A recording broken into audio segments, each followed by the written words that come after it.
Everybody. Thank you so much for being here. Thank you for patiently waiting in our Zoom waiting room. We're really, really glad to have all you with us. We are going to start very, very shortly in just a few moments. We're just going to allow everybody to stream into the room. And so thank you so much for your patience. Thank you for being with us. We're really, really grateful to have this Sangha together with you this morning, afternoon, evening, wherever you may be tuning in from. So we'll just start in just a few moments.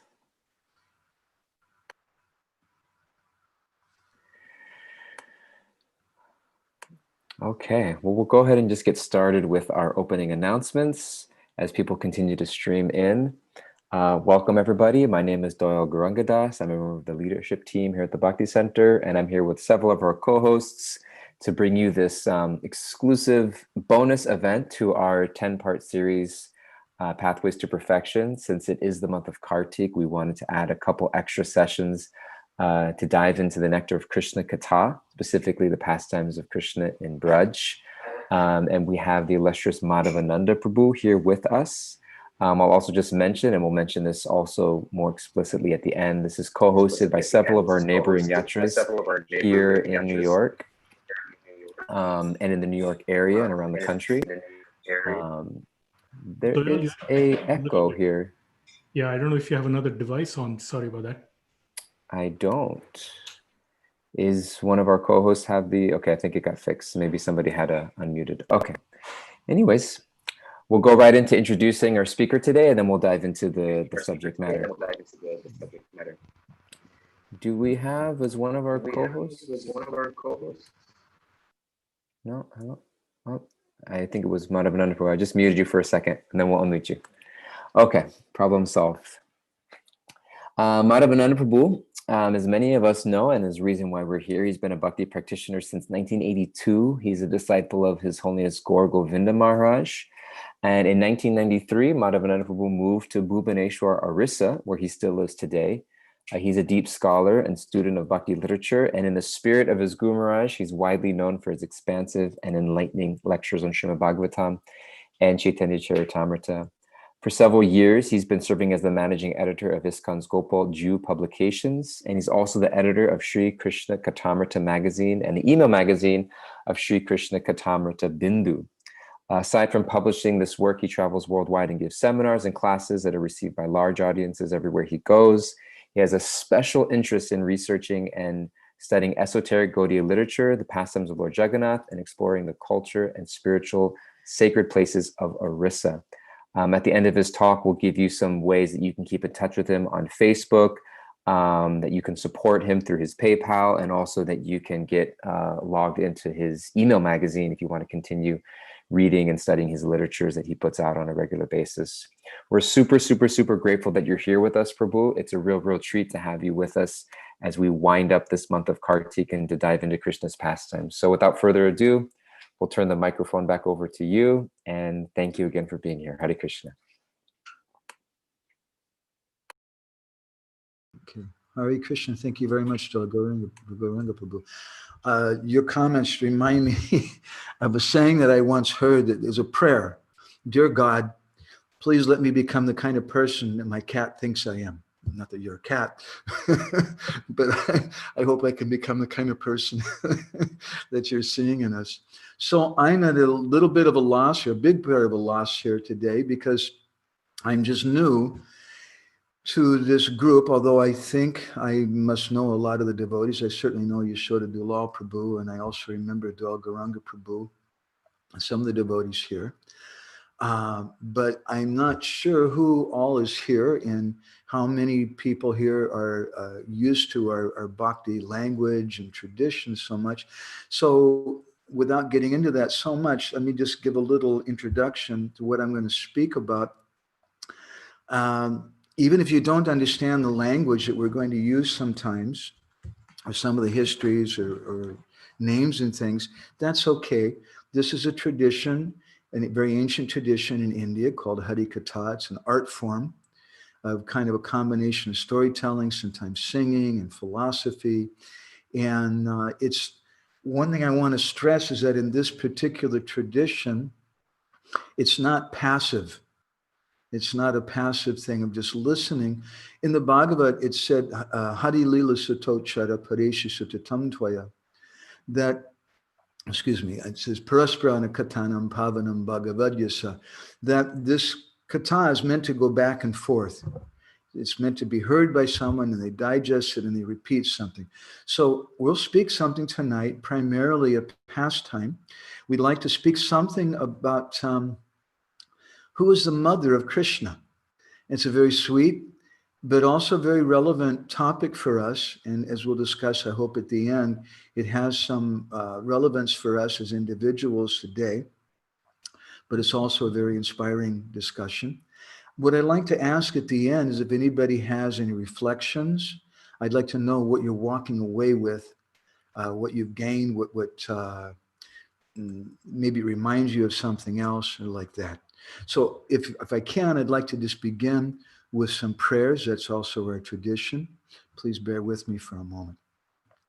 Gora Graganya Gana Go to Goloduhadam Goranga Gura Tamagopyada Kolpa Briksham Gopala Gada Ratidam Yati Singha Gora Govinda Deshi Kavaram Satatam Namami Uttama Adama Kichuna Bachira Jachia Dile Kakola Kahe Premananda Emona Goranga Hridoya Dadiya Bola Bhaja Goranga Kaha Goranga Laha Gorangera Namare Jai Jana Goranga Bhaje Se Hoyamara Pranare Hare Krishna,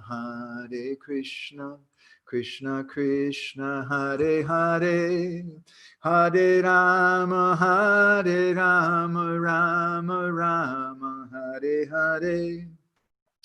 Yashaiva Padambuja Bhakti Labhya, Prema Vidhana Parama Pamarta, Tasmai Jagan Mangala Mangalaya. Chaitanya Chandraya Namo Namaste. Chaitanya Chandraya Namo Namaste. Chaitanya Chandraya Namo Namaste.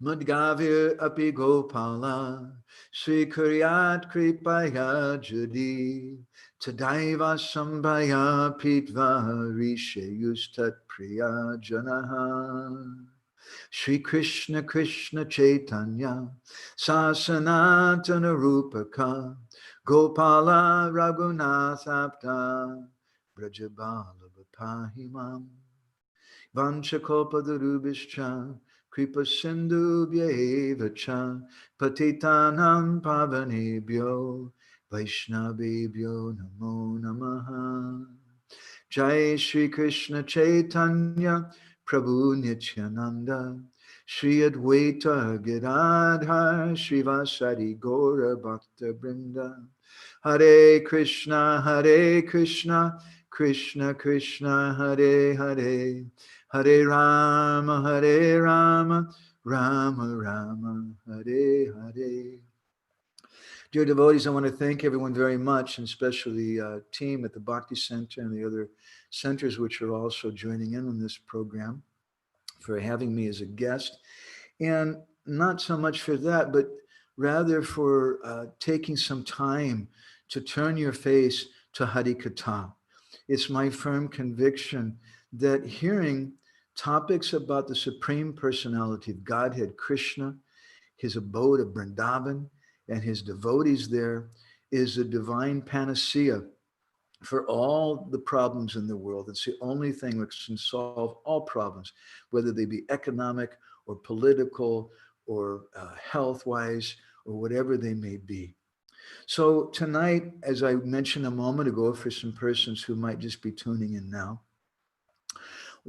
tonight meaning our night here in Mayapur, we're going to speak something about a very esoteric topic. And for those of you who are a little new to this bhakti tradition, I hope that it gives you some sense of the depth of the feelings and the depth of the philosophy of this tradition, we want to speak something tonight about who is Krishna's mother. Now, all over the world, in churches and temples and synagogues, their God is worshipped. But very rarely is there any conception that God has a mother. And that's a very sweet thing. Now, in the Vedic conception and the Vaishnava conception based in Srimad Bhagavatam, it apparently seems like there's some competition, we might say, that perhaps there's two mothers of Krishna. We have Devaki and her husband Vasudeva, who are the mother and father of Krishna in Mathura. And then there's Yashoda and Nanda Maharaj, the parents of Krishna in Vrindavan. The general conception is that Krishna is actually the son of Devaki, and Vasudeva, his father, took him across the Jamuna River to Gokul, where Nanda Maharaj was staying, and he became the foster son of Yashoda and Nanda. That's the general conception.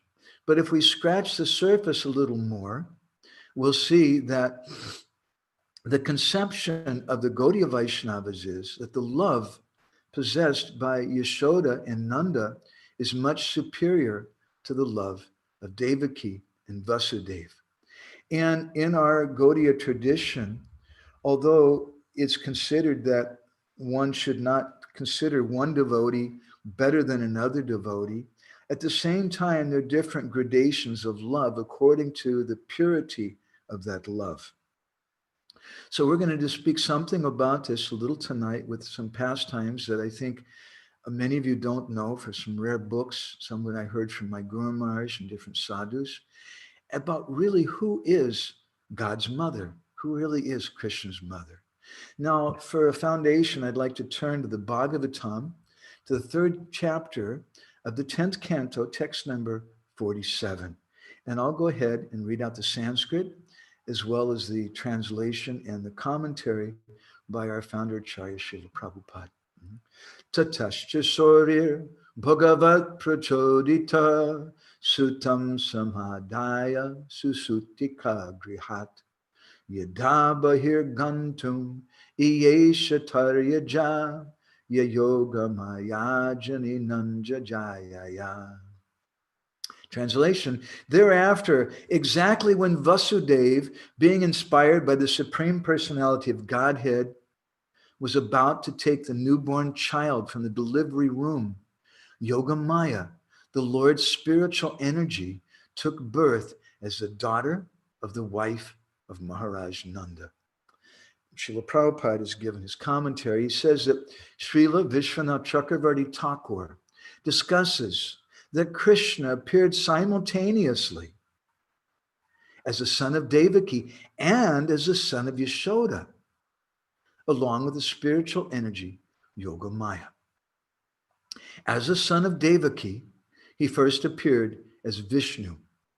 And because Vasudeva was not in the position of pure affection for Krishna, Vasudeva worshipped his son as Lord Vishnu. Yashoda, however, pleased her son Krishna without understanding his godhead. This is a difference between Krishna as a son of Yashoda and as a son of Devaki. This is explained by Vishwanath Chakravarti on the authority of Hari-katha. So Hari-katha, as a Purana, it's considered to be a part of the Mahabharata. And in the 2nd canto, chapter 4, text 11, that chapter speaks something about the appearance of Krishna. And text 11 says a very interesting thing. Garbha kale to sambhurne ashtame masite striyo devaki cha yashoda cha susavate samam tada. The Devaki and Yashoda both gave birth at the same time, prematurely. The word asampurne in the Sanskrit here means prematurely during the 8th month of pregnancy. So that's considered to be asapurna. And according to Hari-katha Purana, Krishna appeared both at the same time as the son of Devaki and as the son of Yashoda. But if we consider the two events, there's some significant difference. And we're speaking a little bit of philosophy right now to lay a foundation for things. And then we're going to turn to some pastimes. In Mathura, Krishna's appearance there is described as his avirbhav. Avirbhav in Sanskrit means appearance, whereas Krishna's pastime in Vrindavan is described as his Janma Leela. Now, these two words, although sometimes used in the same way for each other, these two words have some distinct meaning. Ashirbad is something astonishing. And when the Supreme Personality of Godhead appeared in the prison of Kamsa, he appeared with 4 arms and with a helmet and a Shankachakra Gada Padma, a conch shell, and a disc, a club, and a lotus flower in his 4 hands. It was very, very astonishing. And when he appeared there in that prison house, his parents, Vasudeva and Devaki, immediately fell down on the ground and began to offer prayers to that personality of Godhead. It's described by our acharyas that Krishna wasn't actually born in a conventional way from Devaki. Rather, he appeared there. That was probably beneficial for Devaki. For any ladies listening in tonight who've given birth to a child, you know how difficult it is. I don't know, but I've heard. But I can't imagine how difficult it would be to give birth to a child that had 4 arms and had a metal helmet on his head and a Sudarshan chakra in one hand and a club in another hand. It would be extremely painful. But this is Krishna's appearance, his avirbhav, in the prison of Kamsa. His Janma Leela took place in Vrindavan. And when the Bhagavat speaks about that pastime in Vrindavan, there are some clues that are given. It's significant that it's not overtly described that Krishna was directly the son of Yashoda. Rather, it's distinctly described that he was born of Devaki. But there's some clues. In the 5th chapter, the 10th canto of the Bhagavat, in text 2, it said, Jata Karma Majasya Vai, that Nanda Maharaj arranged for the Jata Karma Sanskar for his son. And the word there used is Atmajasya. Atmajasya means his own son. The Bhagavatam is describing like this. And this is significant to mention this Jata Karma, because what is the Jata Karma Sanskar? The Sanskar, it said there's Das Vida Sanskar, 10 different Sanskars. They're purificatory rites, rituals which begin with the Garbhadang Sanskar, the prayers and ceremonies done before the child is born, at the time of conception, to call for a special soul to come. The word Sanskar literally means a scar. And we might say in American English, wow, that's some scar you've got. So Sanskar has a similar meaning. It means an impression or something which has affected someone. So there's 10 different sanskars from the time of before birth all the way up to the time of death. And one of them is the Jata Karma Sanskar, or the time of birth. And that Jata Karma Sanskar means when the umbilical cord is cut. So unless that umbilical cord went from baby Krishna and it went all the way across the Jamuna River to the prison of Kamsa in Mathura, this is proof positive that Krishna is actually the son of Yashoda. And our acharyas have commented like that also. A similar statement is made in the Brahma Vaivarta Purana in the 4th canto, chapter 8, which also describes about the appearance of Krishna. And it said there, Nadi Chedana Kartanin. Nadi means the umbilical cord. And Chedana Kartanin, it was cut from Mother Yashoda to baby Krishna. So from these things, these are strong evidences that Krishna is actually the son of Yashoda. Now let's back up a little bit. According to the Bhagavatam, how did Krishna appear as the son of Devaki? According to the second chapter of the 10th canto in text 16, it's described there, avive sangsabhagena mana. Mana means the mind. And it said there, Bhagavanapi Vishvatma, that the Lord appeared, he entered into the mind of Vasudev. And then in the same chapter, 2 verses later, the word mana is again used, manasta, text 18, that is described that from the mind of Vasudev, Krishna was transferred to the mind of Devaki. Right? And our acharyas have compared that to a kind of initiation. However, in the Gopal Champu of Srila Jiva Goswami, a very different description is given about how Krishna appeared as the son of Nanda and Yashoda. And there it's described, Yatasa eva balaha sarvatas tat avarana karikaya kaya chich dibyach kamarikayatmanam pidaya. That Krishna was transferred from the heart of Nanda. Braja Raja Hridayam means from the king of the heart of the king of Braj. Nija Hridayam, Pravisya means to enter into the Nija Hridayam, to the heart of Mother Yashoda. So when the Lord appeared in Mathura, it's significant to note, I think, that he was transferred from the mind of Vasudeva to the mind of Yashoda.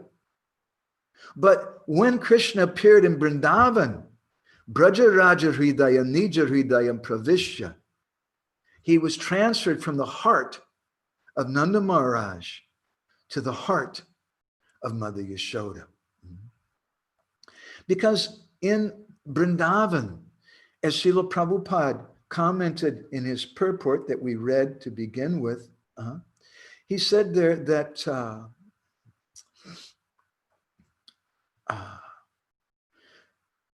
Vasudeva worshipped his son as Lord Vishnu. Yashoda, however, pleased her son Krishna without understanding his godhead.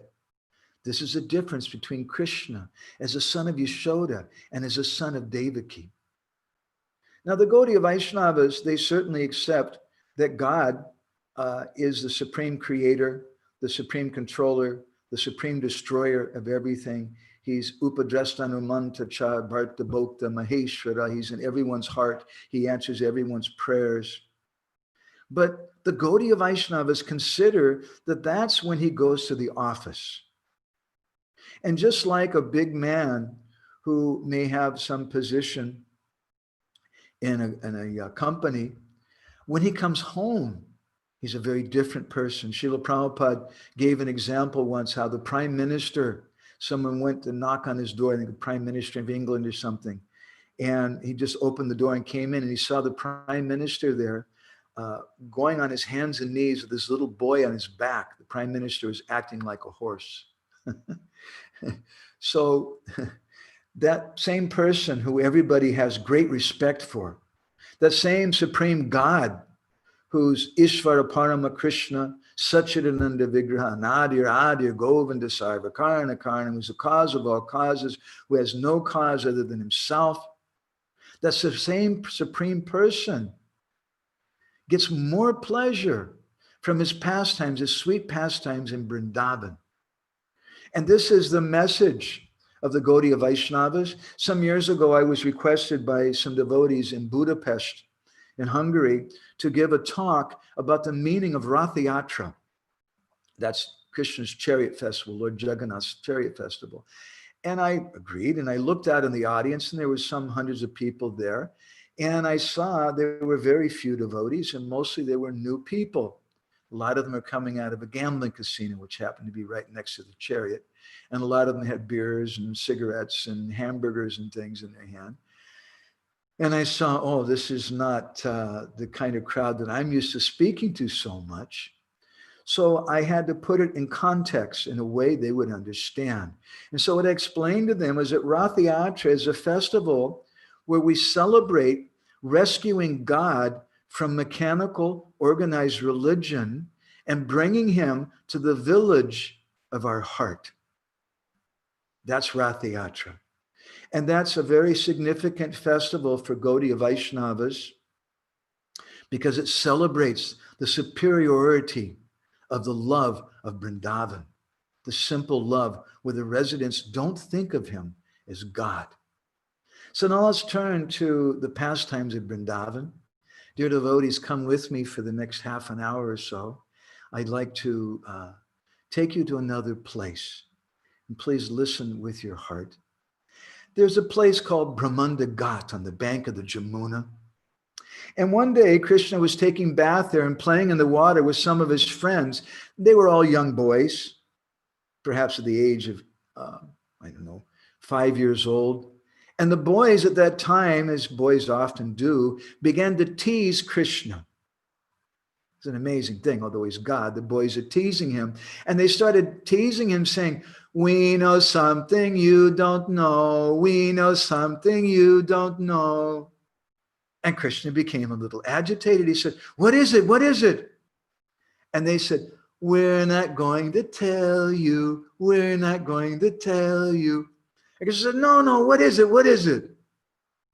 And then the boys said, "We know Yashoda is not really your mother." And when the boys said that to Krishna, Krishna's face, the smile on his face disappeared. And his lip began to shake and tears came to his eyes. And without saying a word, suddenly Krishna spun around and ran away from the boys. The boys went running after him, but they couldn't find him. They went to see Mother Yashoda and Nanda Maharaj, and they said, "Krishna's gone somewhere. We don't know where he's gone." Everyone in Vrindavan was searching for Krishna, but they couldn't find him. After some hours, an Aboriginal lady who was living there in Braj came to Mother Yashoda and she said, "O Brajrani, Queen of Vrindavan, are you looking for your Gopal, your Krishna?" And Mother Yashoda said, "Yes. Do you know where he is?" "Yes, I know. You come with me." And she took Mother Yashoda deep into the forest of Vrindavan, and they came to an old hollowed out tree. And when she looked inside that hollowed out tree, Mother Yashoda saw her darling boy. Krishna was sitting in the tree, huddled up and crying and crying. Mother Yashoda's heart immediately melted, and she picked up her darling boy and she sat down and put him on her lap. She said, "Krishna, why are you crying? What is it?" And Krishna immediately turned his head away from Mother Yashoda. And Mother Yashoda, "Krishna, what is it? You tell me." And Krishna was crying. He couldn't look at his mother. And finally, somehow he got the words out and he said, "Ma, they say you're not my mother." And then Mother Yashoda began to cry. No, it's not true. It's not true. You're my boy." And then Krishna, he said, "Then why am I black and you're not black?" Actually, it's described that Mother Yashoda has something of a blackish complexion, but not as dark as Krishna's. "Why am I black then?" And Mother Yashoda said, "You silly boy, you don't know. You were born at midnight. And because you were born at midnight, therefore you're black." And Krishna thought, "Oh, that makes sense. He's a little boy."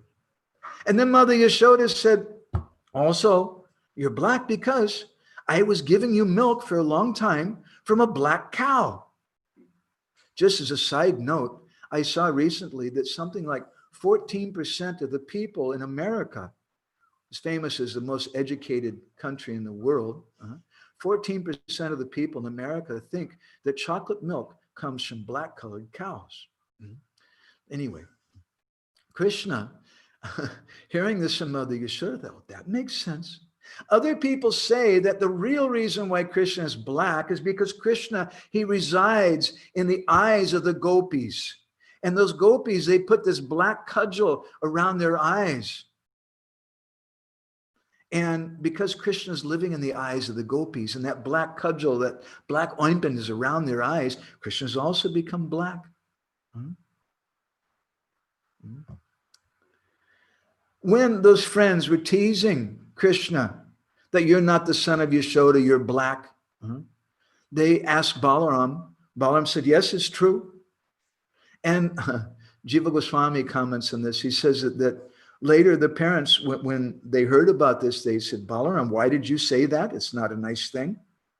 And Balaram replied, I'm getting revenge for our last lives relationship. In the previous life, he was Lakshman, the younger brother of Lord Ramachandra. And for those of you who know something about Ram Leela, I won't go there right now, but it was a little difficult for Lakshman in different ways. So there's a difference between the love of Vasudeva and Devaki and the love of Yashoda and Nanda. In the 85th chapter of the 10th canto, when Krishna came before Vasudeva and Devaki, at that time, Vasudeva told Krishna, they began to offer prayers, and he said, Yuvam nahu nana suto saksha pradana purusheshvaro. He said, actually, Krishna, you're not our son. You're the supreme personality of Godhead. You see, Krishna was transferred from the mind of Vasudeva to the mind of Devaki. And they have this mental conception of Krishna as being God, and it's full of awe and reverence. But a similar thing happened in the 46th chapter, the 10th canto, when Krishna's messenger Uddhava came from Mathura to Vrindavan, and he spoke to Nanda Maharaj. And at that time, he said a similar thing. He told Nanda Maharaj, Krishna is not actually your son. He said, Yuvayoreva naivayam atmajo bhagavan hari sarvesham atmajo hyatma pitta mata sa ishvara. He said that he's not actually your son alone. Rather, he's Bhagavan. Atmajo Bhagavan Hari. He's the son of everyone. He's Bhagavan. He's God. And at that time, Nanda Maharaj looked at Uddhava and he said, Uddhava, what are you saying? I thought you were a learned person. How can you say that our Gopal is Narayan? Narayan is a Mulakaran. He's the original cause of Purusha and Prakriti, the female and male energies, and all the living entities and material in nature. He's a Nadi. He has no beginning. That Bhagavan is Sarveshwar. He's a supreme controller. He said, I know that Bhagavan. He's Narayan, that God, and he stays in our house in the form of the deity. Madhu Mangal comes every day and does some puja for him. He said, I know to some extent the symptoms of Narayan, but I don't find even one drop of those symptoms with Krishna. How can you say that my Gopal, my Krishna is Narayan?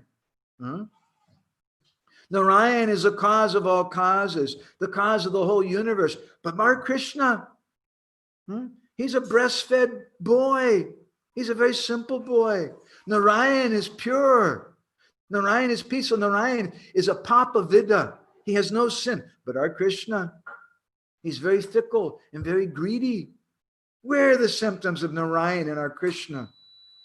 Narayan is Sudha Sattva Gunamoya. He's pure. He's free from all contamination. But my Krishna is an Abhimani. Sometimes he tells lies and he steals mukkan, butter. And he breaks pots. And we hear about that during this month of Kartik. Narayan is a shelter of the whole universe, but Krishna is dependent on us. Uddhava, how can you say our Krishna is Narayan? Narayan is such a sankalpa. He's the absolute truth, but Krishna is very expert in telling lies. Narayan creates everything, but my Gopal carries my shoes on his head.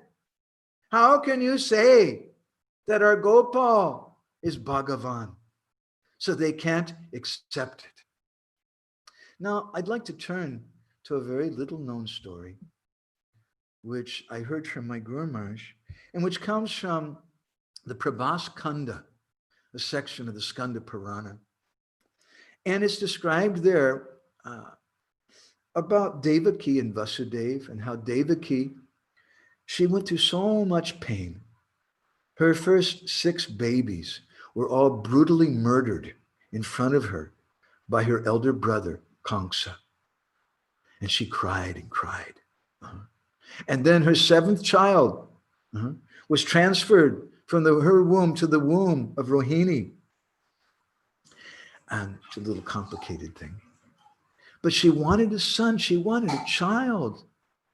And so she began to pray to the Devatas. And sometimes the Brajbasis, the residents of Vrindavan, are Krishna's great devotees. They pray to those demigods. That the gopis, they pray to goddess Katyayani, that they can marry Krishna. The gopis, they pray to Gopishwar Mahadev to give them association with Krishna. The gopis, they pray to Suryadev, again, to give them association with Krishna. The Brajbasis, they were doing Indra Puja so that there would be enough rain, so they would have grass to feed the cows, and so then they would get milk from the cows to serve Krishna. And so sometimes they worship these different secondary controllers who are something like managers in the universal state of affairs, where Bhagavan is Krishna, the Supreme Lord. So Devaki began to worship those Devatas, and she promised that, please give me a son. And if you give me a son, I promise I'll do some special worship for you. And around that same time, Narad Muni, who Prabhupada describes as a spaceman who's traveling throughout the 3 worlds, happened to visit Amaravati, or the abode of Indradev. And when he arrived there, Narad Muni found Indra, who's the king of the demigods, sitting looking very depressed. And Narad Muni said, what's wrong? And Indra told him, I really blew it. You know, Krishna appeared as the son of Yashoda and Nanda Maharaj in Vrindavan, but I couldn't understand him. I couldn't recognize him, and I made a big mistake. I sent the Samvardik cloud to destroy Vrindavan, and then Krishna lifted up Govardhan Hill, and so many things. And Narad Muni says, but I heard that you were forgiven. Yes, I was forgiven for that offense, but that doesn't satisfy my heart because, Narad, I never got to see Krishna's Bala Leela, Krishna's childhood pastimes. And Narad Muni says, oh, you want to see those pastimes? Yes. Narad Muni said, I'll make some arrangement. So then later, and it's a complicated story, Narad Muni, by this time we should back up a little bit. Krishna had left Vrindavan and gone to Mathura, and he killed Kamsa and rescued Vasudeva and Devaki, and he stayed for some time in Mathura, and then later he went to Dwarka, and he became known as Dwarkadish, or the Lord there. And Vasudeva and Devaki were staying there with him. And at that time, Narad Muni, he went there to Dwarka to visit Devaki. And when Narad Muni arrived, Devaki, who's a very chaste lady and a very traditional lady, she gave great respect to that sadhu, Narad Muni. And Narad Muni said, you know, Devaki, I'm disappointed with you. I thought you were a very good Kshatriya lady. You're the daughter of Devaka. You're the niece of Ugrasena. Why did you tell some lie? And Devaki became confused. I didn't tell any lie. That's a very terrible thing. What do you mean? And Narad Muni says, hey, I know. Don't think I don't know. You made a promise to the Devatas, the demigods, that if they would give you a son, then you would do some worship, some ceremony for their pleasure.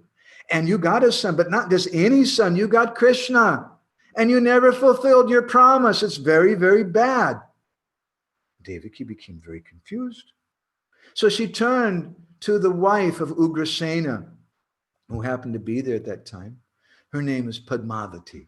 Now, Padmavati is a little crazy lady. It's a long story about Padmavati. But anyway, she asked Padmavati, what should we do? And Padmavati said, well, I don't know. Narad Muni, what should we do? And Narad Muni then said, okay, you should do some yajna, a sacrifice, a ceremony at the place known as Prabhas Chaitra. How should we organize it? How should we do that? And he said, you should call for the Sapta Rishis, the 7 most important saintly persons in the universe. And those Brahmins, they should do the sacrifice, the ceremony. Krishna should be there, and Krishna should offer ghee in the fire. And those Brahmins, they should chant mantras. And you should invite everyone all over the world to come, and you should sumptuously feed everyone with prasadam. So then Padmavati said, but Narad Muni, we're just ladies, and how are we going to do all this? This is before the time of email, before the time of Zoom. So Padmavati said, Narad Muni, could you help us? And he said, well, what can I do? Could you go all over? We're ladies. We're not supposed to go and talk to all these men and things. Could you go and invite everybody? And Narada said, yes, I can do that. And Padmavati then interrupted, said, but one thing, don't invite those Brajbasis, those residents of Vrindavan. Narada Muni said, why not? Padmavati said, because they're always trying to say that Krishna is the son of Yashoda, but it's not true. And moreover, they treated Krishna very badly. Narada Muni said, really? What did they do? He said, yes, they made Krishna do hard work, taking care of the cows. They wouldn't even give him any shoes. Mother Yashoda wanted Krishna to wear shoes. But Krishna then told his mother, Ma, we're Gwalas. We take care of the cows. The cows are our deities.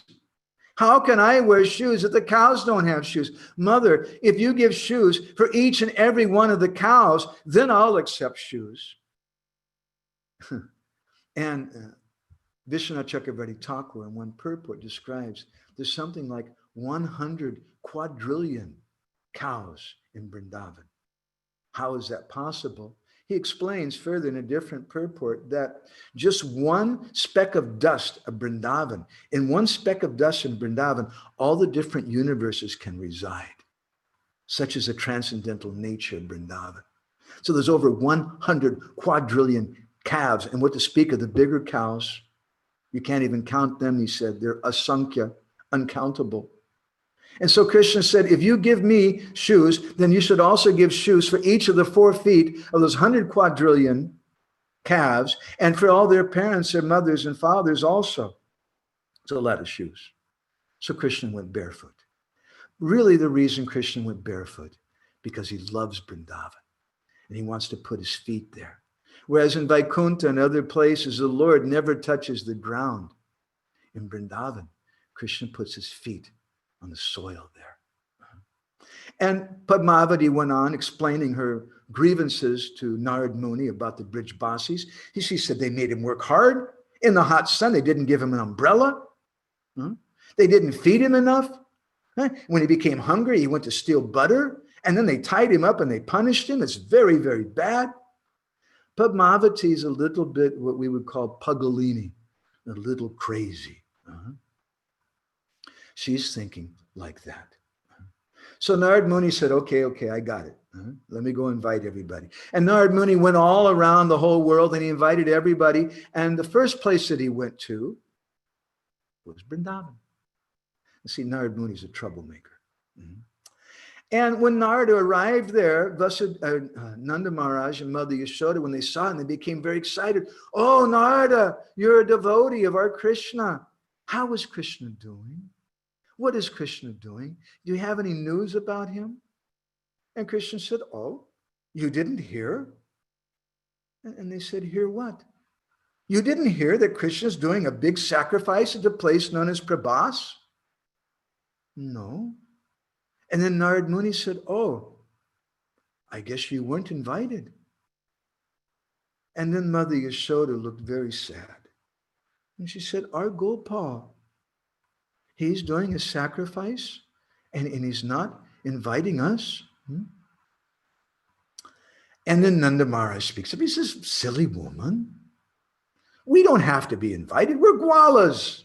We're cowherd people. Krishna's our homeboy. He belongs to us. We can go to see Krishna. And so they set out for Prabhas. When the other elderly residents of Vrindavan heard that they were going, they said, we're also going to go. And then all the younger gopis said, we're also going to.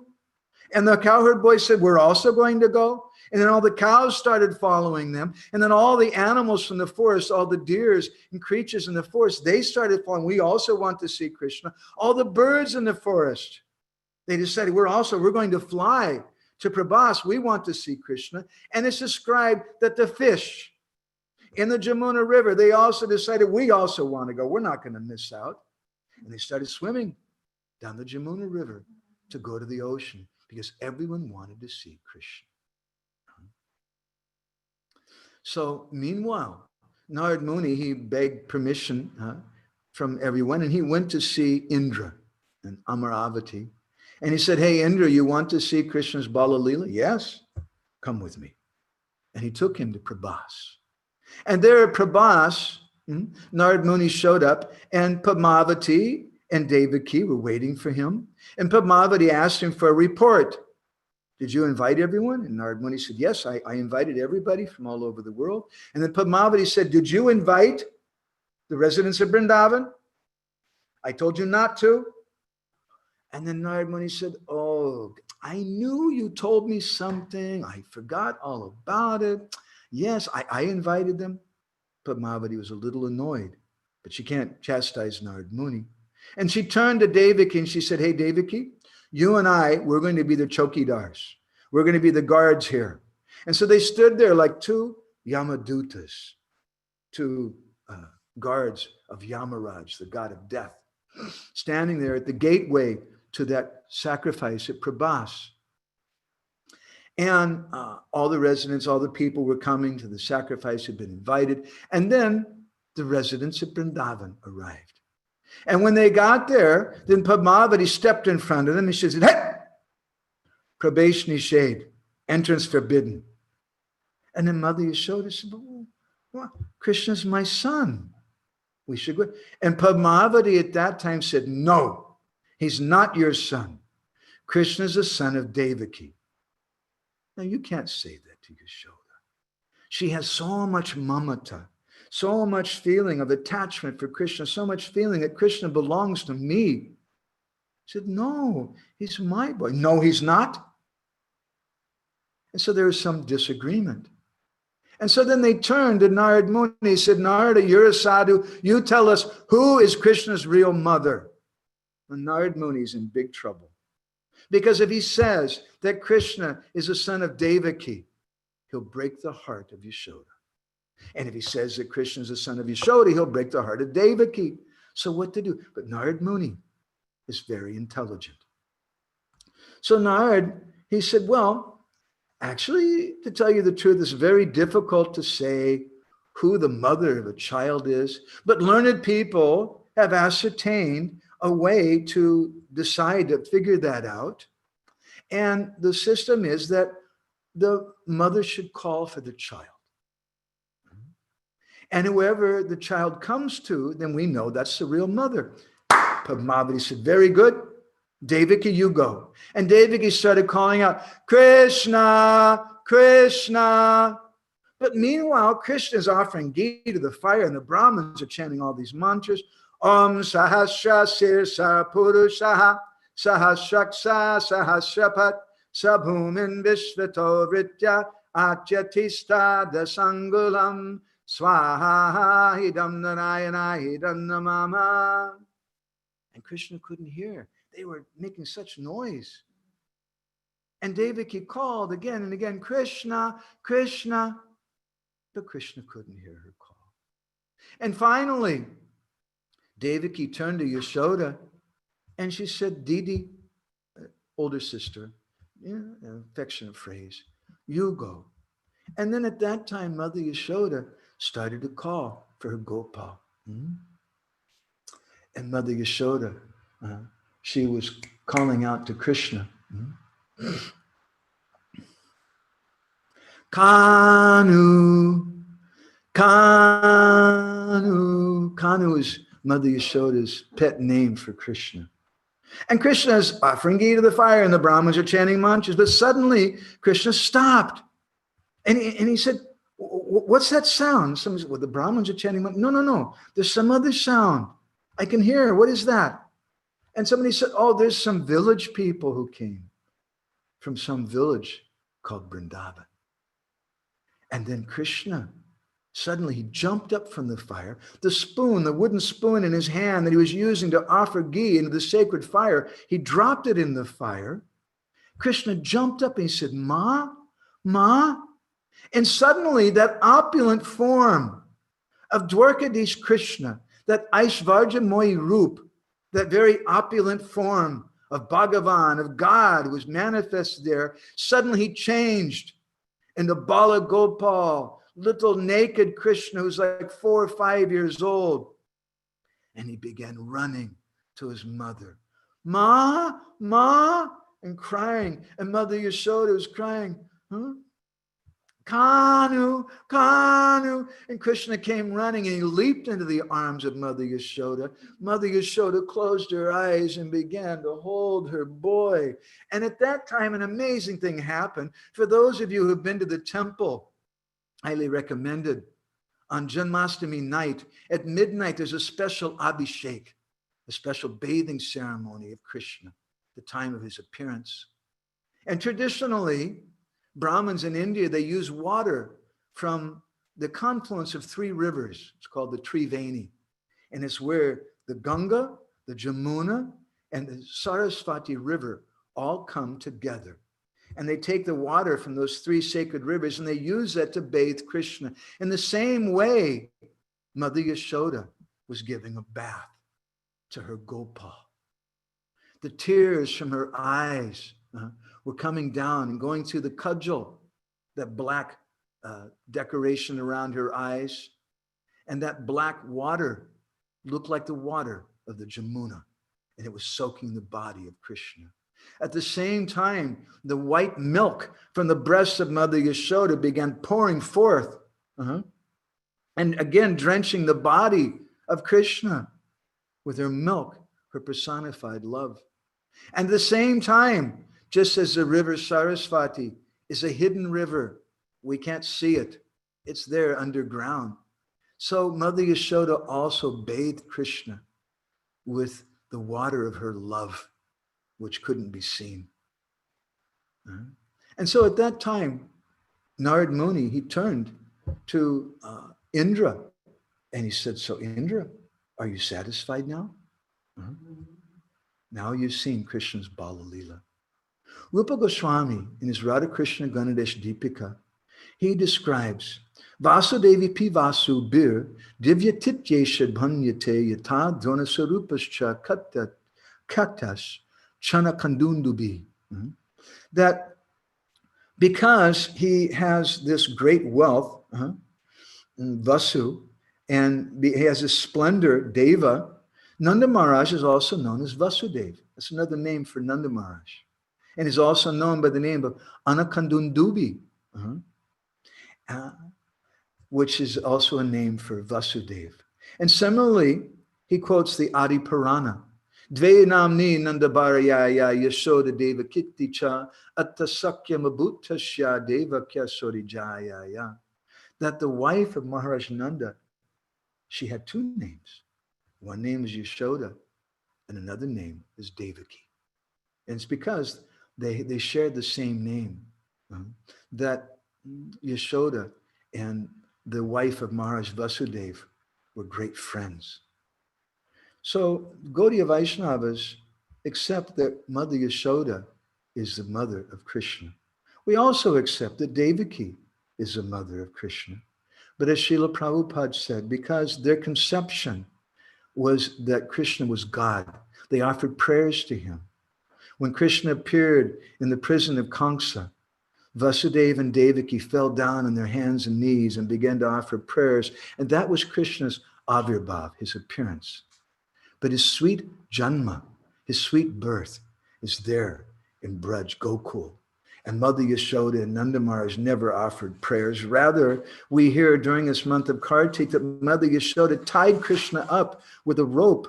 She threatened to beat him with a stick. She never offered prayers to him. And this is a difference between the love of Yashoda and the love of Devaki. Now, I'd like to conclude by turning now to something from the book Gopal Champu. the Uttarakanda, the first chapter, first section of Uttarakanda, the 9th chapter, which speaks about how after Krishna went to Mathura, he stayed there, and Nanda Maharaj returned to Vrindavan alone, and Krishna was staying there alone in Mathura, and there was a problem in Mathura, because although now Krishna was staying with Vasudeva and Devaki, he'd never met them. Krishna left, he only saw them as a little baby, and he was taken by Vasudeva to Gokul. And so he didn't really know how to relate to them. What do I call them? Do I call them Mata, mother, or do I speak sweetly to them? Should I offer prayers to them? Should I be very respectful? It was very stiff, the relationship. So Vasudeva and Devaki spoke amongst themselves, and they decided we should send a message to Vrindavan and request Rohini, who's one of the wives of Vasudeva, to come to Mathura. Now, Rohini is a wife of Vasudeva, but previously she was sent to Vrindavan, where she gave birth to Balaram. And Mother Rohini saw Krishna growing up in Vrindavan, and Krishna loved Rohini in the same way that he loved Yashoda. So Rohini is a perfect choice to come to Mathura to show Krishna how to love Devaki, to reconcile this problem there. So Vasudeva very wisely sent a message, not to Nanda Maharaj, but he sent it to the two younger brothers of Nanda Maharaj, named Sananda and Nandan. These two brothers happened to be when Nanda Maharaj came to Mathura with Krishna, the younger brothers came with him. The elder brothers stayed behind to manage things in Vrindavan. That's what happens when you're a senior person. You don't get association with Krishna. You have to do management. And the younger brothers got to come. And Vasudeva spent time with them. Thinking that Nanda Maharaj wouldn't agree with this, he wrote this letter to Sananda Nandan. And he said that it would be very nice if Rohini could please come. When Rohini heard that letter, she became very disturbed. And she thought to herself, Agya Patra, the Dikshapi, that I can't ignore the order of my husband. And at the same time, I had such a desire to go and see Krishna and Balaram. But Rohini thought, I can't do it. How could I leave Yashoda and go? Yashoda's heart will break. I can't do that. And Yashoda was standing there, and she saw the face of Rohini, and Yashoda immediately understood her mind. And she told her then, Tubhya mayam chamanye vidir adita vapu pranam apyekameva. That the Vidya, the creator, he divided one body into you and I, but still we have one life heir. There's no difference between the two of us. And she said, if due to my durbhagya, my misfortune, I can't go to see my Gopal, then you should go there. Abhigamanad eva mam jivaya shu. And by going there, you'll bring life to me. This is very beautiful. This is love, which is free from envy. If someone can go to Vrindavan and they can spend time with their gurus, some of the other devotees in the ashram may say, oh, why do you get to go and I don't get to go? It's not fair. I distributed more books than you. I do more service than you. We might think like that. But Yashoda, she's happy. She wants Rohini to go. She says, there's no difference between the two of us. And if you go, I'm going to be so very, very happy. So then they sent many gifts and foodstuffs for Krishna and Balaram. And then before Rohini left, Yashoda began to cry. And with a choked voice, she requested Rohini, you please give this message to Devaki. And what was that little note, that little letter that Yashoda wrote to Devaki? Listen to it. It's a very beautiful thing. Avakayora bidaya loke sambhavita jata sampraptisa prakada bu Devaki putina tattaya dedaha. She said, oh Devaki, everybody understands that you and I are a Beda. We're non-different. And that non-difference is manifested in the form of Krishna. And she said, therefore, there's no difference if we both say, he's my son. So this is the mood of Mother Yashoda. When I hear these words and I meditate on this pastime, it strikes me in such a deep way. When I see, even amongst the devotees, many times we quarrel over ridiculous things, over who ate the last sweet from the Maha offering, or who took my service away from me, or who did this, or who did that. And sometimes maybe there's some feelings which are not always so transcendental.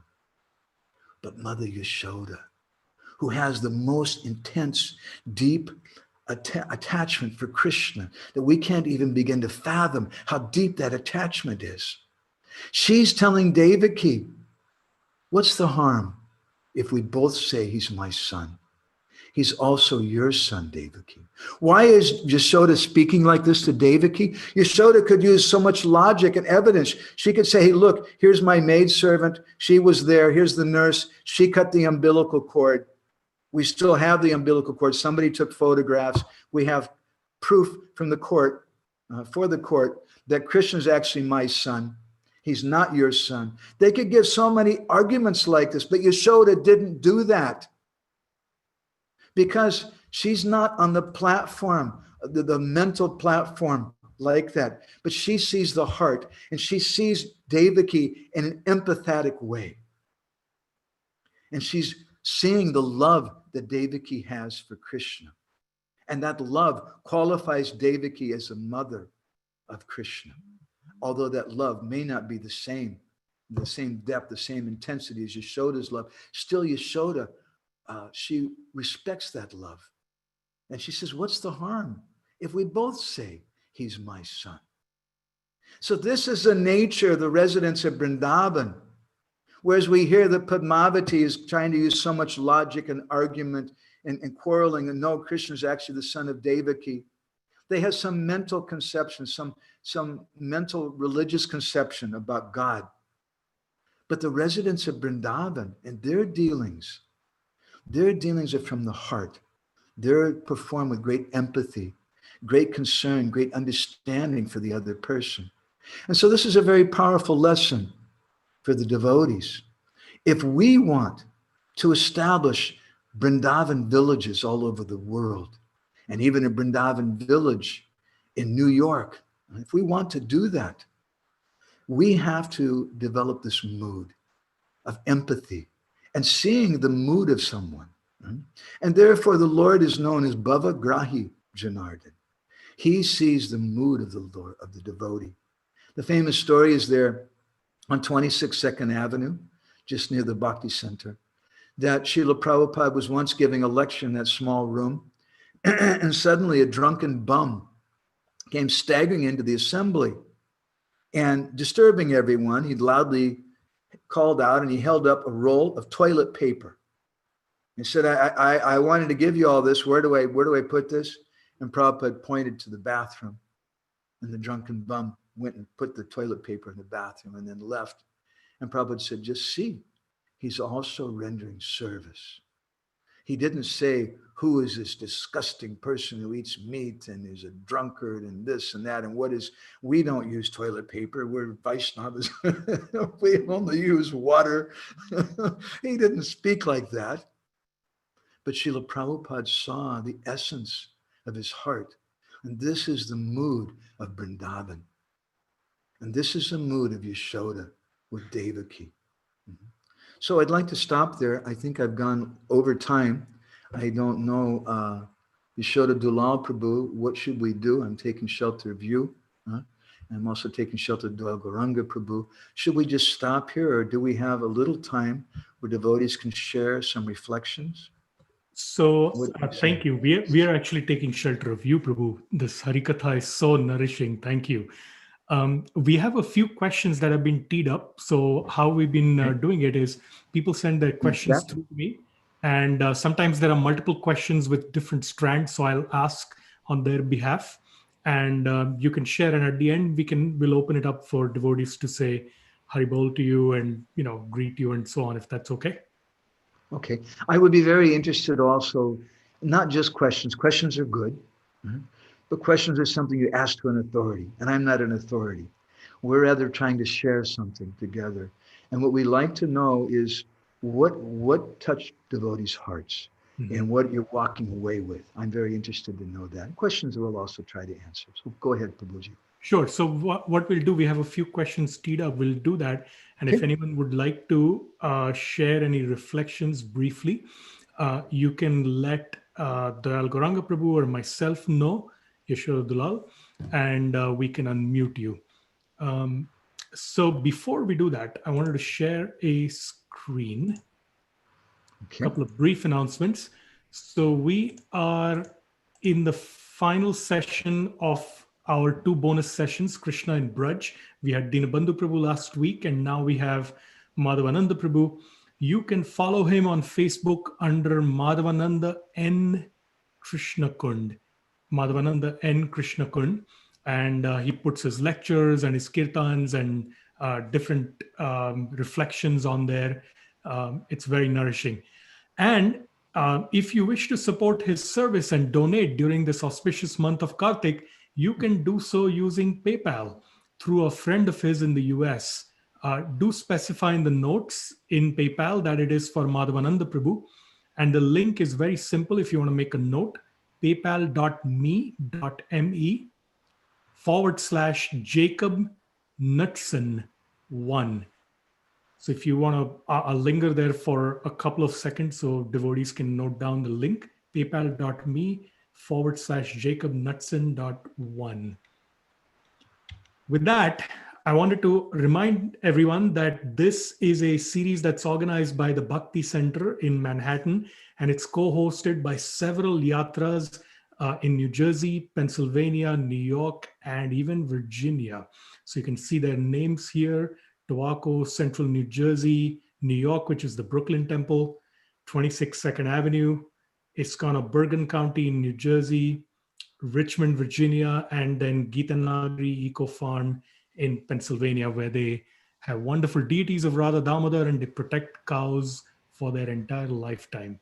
So you can see their websites. They all have wonderful sanghas and different programs that go on. For darshans and stuff, you might have to register. So please visit their websites for details. And with that, I wanted to share an important announcement that of something that's coming up in the next few days. That is a fundraiser event with His Holiness Radhanath Swami for the Bhakti Center. And for that, you have to register at bhakticentervision.eventbrite.com, bhakticentervision.eventbrite.com. It's an event where Maharaj will speak for about 45 minutes or so. And the management team, the executive team of the Bhakti Center, will share what's been happening in 2020 and what is the vision and plans for 2021 and beyond. And everyone will get an opportunity to contribute. And if nothing else, you can contribute your prayers, but do please attend by registering at bhakticentervision.eventbrite.com. That's coming up on December 1st, which is Tuesday at 7 p.m. New York time in the evening. With that, let me ask you a couple of questions, Prabhu. So our host, Dayal Gauranga Prabhu, wanted to know, you explained very nicely how Krishna is the son of Yashoda as well as Devaki, and the touching relationship between the two of them. However, why did he perform the pastime of also appearing from Devaki if he's really in his heart intimately related to Yashoda as her son? What is the purpose of appearing to have two distinct mothers? In the Bhagavad Gita, Krishna says, Yeyatam mam prapadyante tam sataiva bhajamyaham, that as someone approaches me, I reciprocate accordingly. So Devaki wanted to have Krishna as a son. And she had a particular type of love, and to reciprocate with that love, Krishna perfectly appeared as Vasudev, the son of Vasudev, and he made his appearance there in the prison of Kamsa as Avirbhav. And they reciprocated. He reciprocated with them according to their particular mood. And he also reciprocated with Yashoda. I didn't go into it, but just to touch on it very briefly, Jiva Goswami says that when Vasudeva carried Vasudeva Krishna, that baby, across the river Jamuna, went to Gokul, at that time Mother Yashoda had just given birth, and she'd given birth to twins, according to Jiva Goswami. And by the potency of Yoga Maya, the little girl who was laying there, Vasudeva could only see the little girl. He didn't see that also Nanda and Krishna, who's Swayam Rup Govinda, was also laying there. And he put down that Vasudeva Krishna, who's the Narayan or expansion of the Lord, and that Vasudeva Krishna entered into the body of Nanda and Krishna for all of his Braj Leela. So we didn't mention that. Is that okay, Gauranga Prabhu? Is that helpful? Hare Krishna. Thank you. Thank you. Madhavananda Prabhu, I had a question. From where we are, and I feel, at least in my case, I feel I'm not even yet fully on the path of Vaidhi Bhakti. And in my case, to appear to want to have Vraja Bhakti and the pure intimate love of the Brajavasis, it's a little like a little ant aspiring to become Lord Brahma. But yet we are told that from where we are, from Vaidhi Bhakti, we can aspire to develop the pure, intimate love of the Vrajavasis. How do we do that, and how should we approach it? It would be like someone showing up at a party of rich, famous people, and maybe the person is just a person who lives on the street and just shows up and says, "Here I am." And they can say, "Who are you? And where's your invitation?" So we can't just force our way into Vrindavan, but we enter Vrindavan through our disciplic succession, through our spiritual master, and through Srila Prabhupada, through our previous acharyas, who have taught us to worship Krishna in Vrindavan. And they've taught us that we should hear about Krishna in Vrindavan. So much so that Srila Prabhupada, one of the very first books that he gave, as you know, was the Krishna book. It has 5 chapters about the Rasa Leela, Krishna's intimate dealings with the gopis. Prabhupada wanted that book to be distributed to new people by millions. And he also wanted to read it. And something, at least conceptually, of the difference between the Vrindavan conception and the Vaikuntha conception. And that's an important thing. Otherwise, we can't understand what it means to be a Gaudiya Vaishnava unless we understand something, at least intellectually, about the Gaudiya conception, about the Vrindavan conception.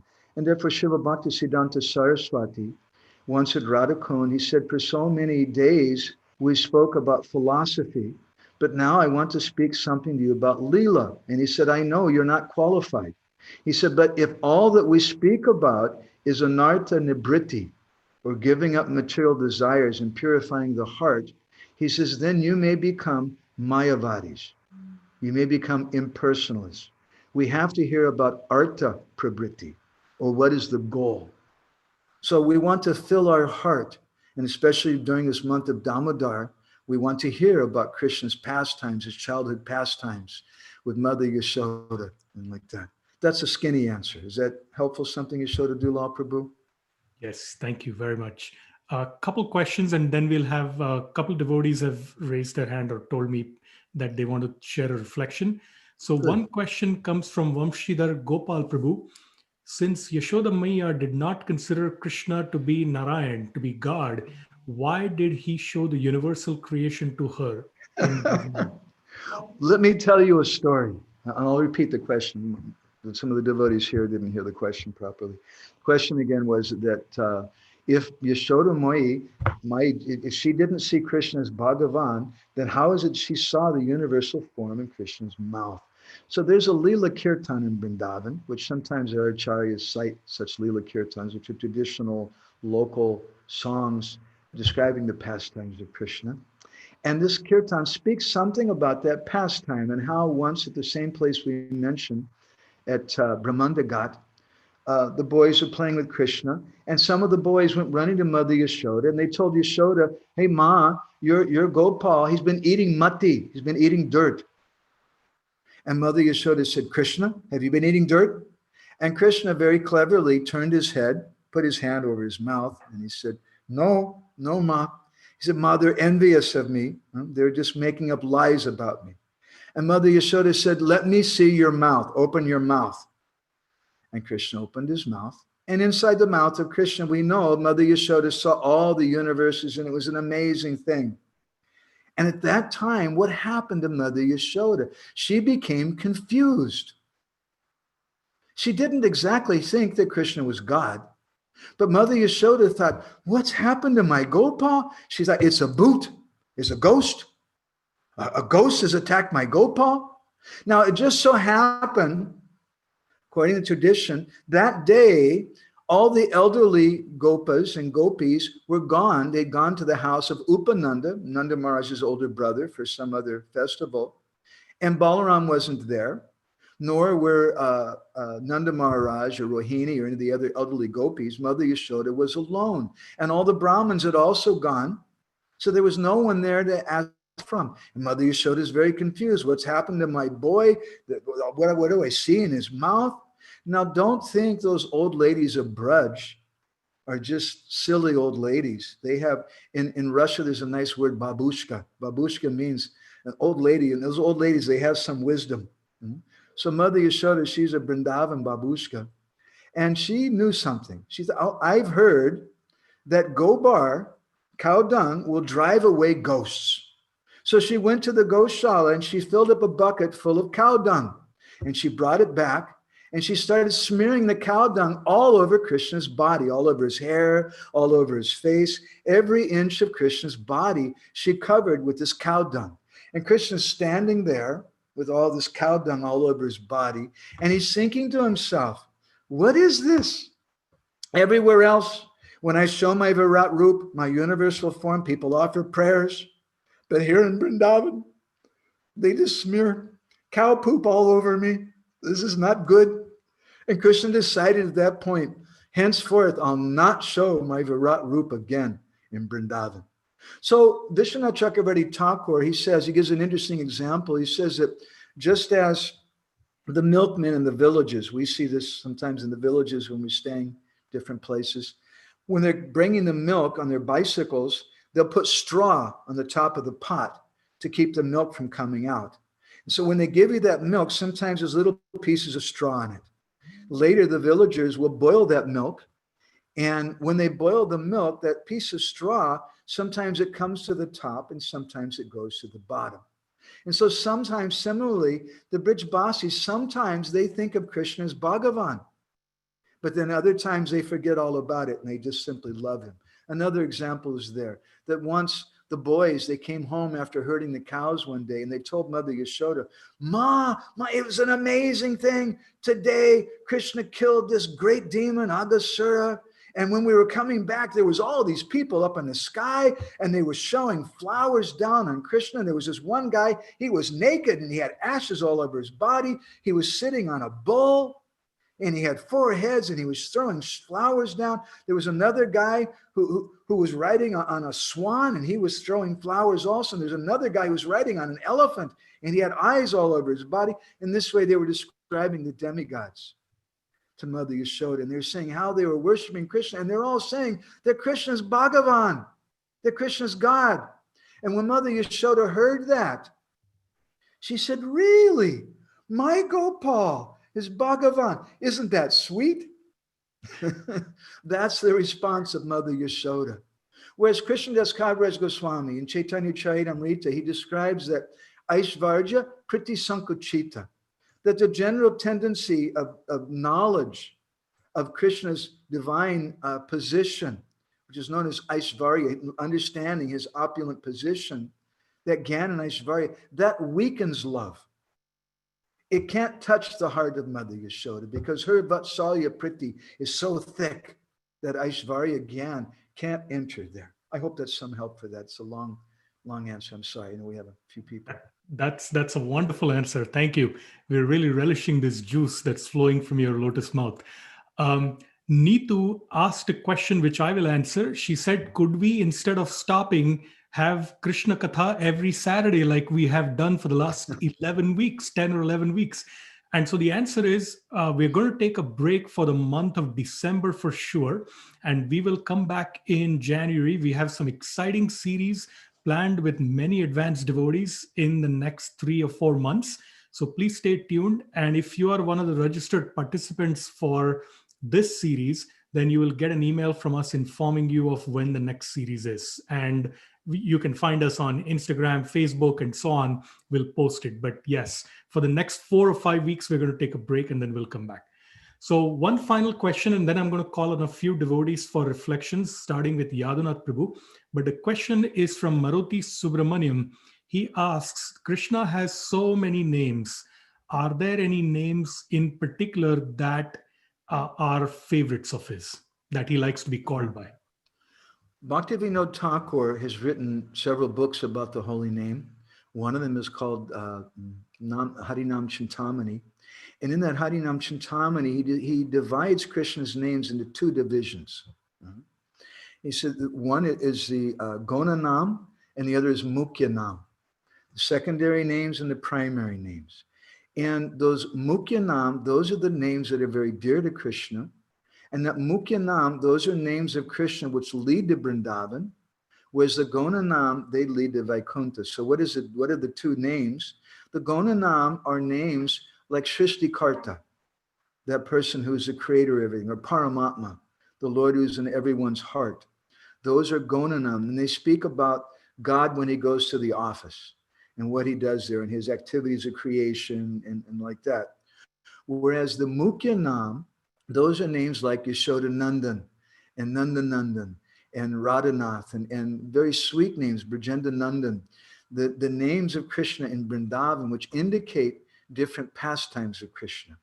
And those names are very, very dear to Krishna. And this is why we chant the Hare Krishna Mahamantra, because those are names which are very, very dear to Krishna, because those names are dear to Yashoda. Those names are dear to the gopis. And Krishna hears them from those personalities. And so those names are very, very dear to him. And this is why we chant Krishna's names and not Om Namo Narayanaya or other bona fide mantras. But this is why we focus on the Hare Krishna mantra. I hope that's helpful. Thank you, Prabhu. Yadunath Prabhu, would you like to share a reflection?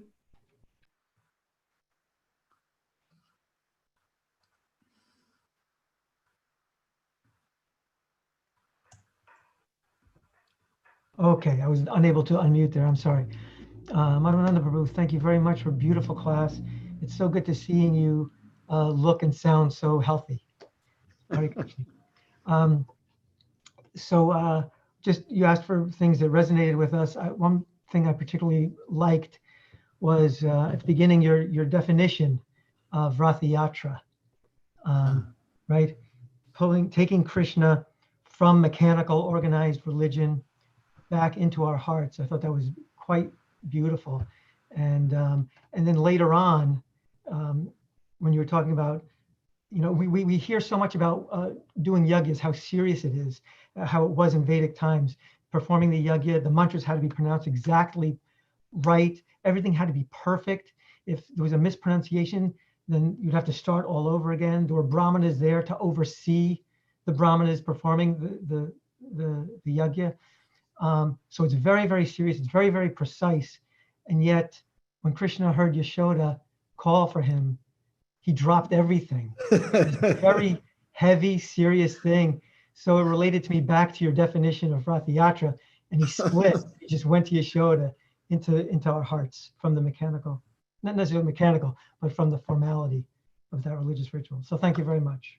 Thank you, Yadunath. That's very beautiful. When I think of this definition of Ratha Yatra, I also think of the Bhakti Center and the devotees there and how they're trying to take people away from mechanical conception of religion and bringing them to a village. Thank you very much for that. I appreciate that. We will have Betty next. Thank you, Yadunath Prabhu. We'll have Betty next, followed by Manohar Gopal Prabhu. Hari Krishna, Madhavananda. It's so good to see you and to be with you. I was so moved by Yashoda's selfless love for Devaki and how beautifully you told the story. and how honored I feel to end the year with you, because I started the year with you. I think you and I met in Puri at the beginning of the year. Yes. And it's just so wonderful to be with you again. And as always, you tell the story so beautifully, and I really miss your association. It's great to see you. Please send my love to your wife. She's right here. She's right here watching you. Haribol! Thank you, Betty. That made my day. Let me offer a quick reflection about association, since Betty's saying this thing. It's so nice to see us again. In Jiva Goswami's Gopal Champu, it says that although everybody in Vrindavan is a place of happiness, before Krishna appeared, they weren't very happy. But then Balaram was born. And when Balaram appeared, they were somewhat happy. But still, there was something they weren't completely satisfied with. Although Balaram was there, they weren't completely satisfied. And even Balaram himself, there was something wrong. He wasn't completely satisfied until Balaram would climb under the lap of Mother Yashoda, who was pregnant with Krishna. And when Balaram would climb into the lap of Yashoda, then he would become very, very happy, because they were missing Krishna. And when I think of that pastime, which is told by Jiva Goswami and Gopal Champu, it reminds me of this time of the pandemic, that although we have Zoom meetings and we can hear Hari-katha together and there's some affection exchange, still we don't feel fully satisfied. We want to give a hug to the devotees. We want to sit down and take prasadam with them. In the same way, the Brijbasis weren't fully satisfied until Krishna appeared. Thank you very much, Betty. That was a very heart-touching thing. Hare Krishna. Manohar Gopal. Hare Krishna. Well, Nice to I'm see you. actually Manohar Gopal Prabhu's son. So I'm Advaita Chandra, but you must remember me as Ayush from NC. Yes. NC, when you visited. So I remember all the wonderful pastimes you told us there. Like Yadunat Prabhu was talking about how, like Krishna, he was running towards Yashoda Mai, just when Yashoda Mai called him. So it's such a sweet reciprocation. He drops the yagya, like the spoon which he was for the ghee, and it burns in the yagya. And then he's running to Mother Yashoda, and he changes the form of Dwarkadish. He becomes like a little Gopal. So that was just like so sweet how he reciprocates to his devotees. He could have ran in the form of Dwarkadish Krishna, but no, he changed his form, which was Mother Yashoda's favorite form. So that was very Thank touching. you for sharing. I love that part of the story also. And you know, there's a philosophical purport to that also, because our clothing is a kind of upadi. It's a kind of designation. And Krishna there in Dwarka and there at Prabhas, he's Dwarkadish, he's the big king. And he's got clothing like that. But when Mother Yashoda is calling, he has to give all that up. And he becomes little naked Bala Gopal. And he's just naked before his mother. There's no designations. I just belong to you. Thank you very much for sharing that. I'm happy you're with us tonight. Hare Krishna. We have all those three reflections were so sweet. Thank you very much. We have one more reflection which I'm going to read out because it came to us via text. It's from Radhi and Nikita. The pastime of Gopas teasing Krishna and after Yashoda Mai consoling Krishna was very touching. And also the story of Yashoda Mai calling Krishna at Prabhas Kshetra was very wonderful and gave us a total understanding about the love of Yashoda Mai. The pastimes melted our stone-like hearts and brought tears to our eyes. Thank you very much. Okay. So we're all finished then, Yashoda Dulal Prabhu? Yes, I'll hand back to Dayal Goranga for very brief closing announcements. And, Okay. I will express that our hope and our wish that you can come back onto our Bhakti Center Sangha in the near future and give us some more Hari-katha, because your Hari-katha is so nourishing and deep, and we would love to just dive in deep with you. So if that's okay, we'll contact you. I want to thank you, Yashoda Dulal Prabhu and Dwagoranga and all the devotees who are organizing things. We gave a talk recently about Govardhan Leela, and we spoke about two schools of management. One is the school of Indra, and he's the boss. And what I say is the way it goes. And the other school of management is the school of Vrindavan. And Nanda Maharaj is organizing things, but everybody's inspired by Krishna Katha, and it's not so ironclad and hierarchical. They just inspired to go ahead and do that. And I see in your wonderful organization how you're very much reflecting that mood of Vrindavan. And I appreciate how expert you guys are. It's just amazing. You've organized things so wonderfully, but in such a very sweet way. That's very, very special. My thanks to you. Thank you. Hare Krishna. Thank you so much, Madhavananda, for your kind encouragement. And as you mentioned in the beginning of your talk, when we were saying words appreciation towards you, I will pray that we can become the organization that you're describing, become the devotees that you're describing, that we all become management of devotees like Vrindavan. It's really, really inspiring. What I get, in addition to all of the lessons and the stories themselves, is just your enthusiasm and your deep dedication, your complete life dedication to Krishna Katha and his pastimes and serving devotees, and your kind encouragement is very, very infectious and contagious. And I'm grateful to have that association from you. We do look forward to hopefully hosting you more often in the very, very near future.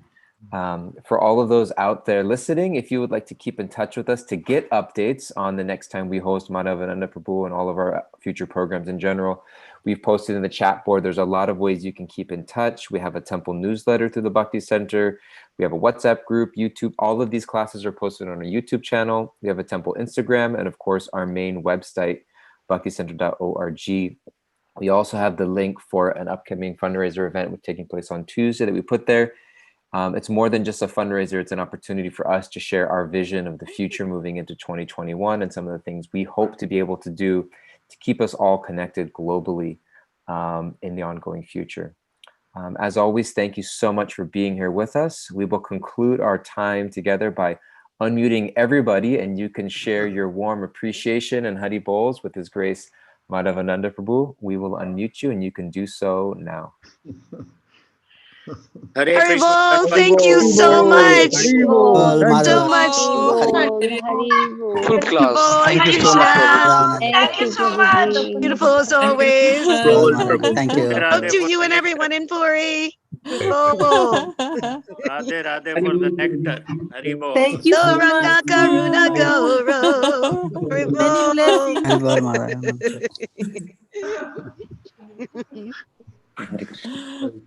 Hare Krishna. Hari Bol. Radhe Radhe. Dandavad.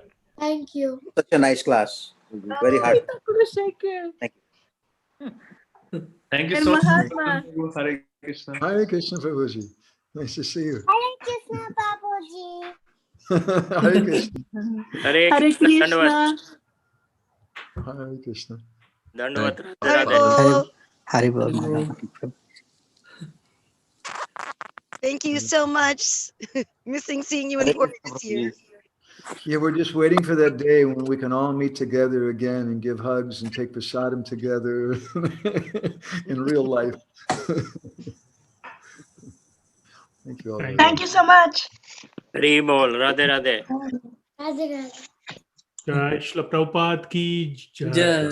Madhavananda Prabhu Jai. ki jai. Jai. Gaur Jai. Bhakti ki jai. Jai. Jai. Hare Krishna. Hare Krishna.